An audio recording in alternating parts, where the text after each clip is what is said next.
నమస్తే, welcome to Y news. Lova గ్రామంలోని తలుపులమ్మ అమ్మవారి దేవస్థానానికి వచ్చే భక్తులకు మెరుగైన వసతులు కల్పించేందుకు చేపట్టిన పనులు వేగవంతం చేసి నిర్దేశించిన లక్ష్యంలోపు పూర్తి చేయాలని జిల్లా కలెక్టర్ షణ్మోహన్ అధికారులను ఆదేశించారు. జిల్లా కలెక్టర్ షణ్మోహన్ తుని మండలం లోవ గ్రామంలో ఉన్న శ్రీ తలుపులమ్మ అమ్మవారి దేవస్థానంలో జరుగుతున్న పనులను సంబంధిత అధికారులతో కలిసి పరిశీలించారు. అనంతరం జిల్లా కలెక్టర్ షణ్మోహన్ శ్రీ తలుపులమ్మ అమ్మవారిని దర్శించుకున్నారు. శ్రీ తలుపులమ్మ అమ్మవారి దేవస్థానం అభివృద్ధి పనులు పరిశీలన అనంతరం జిల్లా కలెక్టర్ కార్యాలయంలో కరూర్ వైశ్య బ్యాంక్ ఆధ్వర్యంలో ఏర్పాటు చేసిన నూతన కియోస్క్ ను జిల్లా కలెక్టర్ రిబ్బన్ కట్ చేసి లాంఛనంగా ప్రారంభించి తొలి విరాళం అందించారు.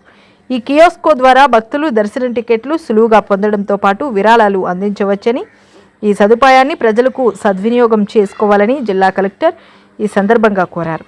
ఈ పరిశీలనలో జిల్లా కలెక్టర్ వెంట తలుపులమ్మ అమ్మవారి దేవస్థానం ఎగ్జిక్యూటివ్ అధికారి పి విశ్వనాథరాజు, తుని తహసీల్దార్ GVS Prasad, MPDO G Maridaiah, ఇతర అధికారులు తదితరులు పాల్గొన్నారు.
The news sponsored by Vaira Family Restaurant, National Highway, Petagunta.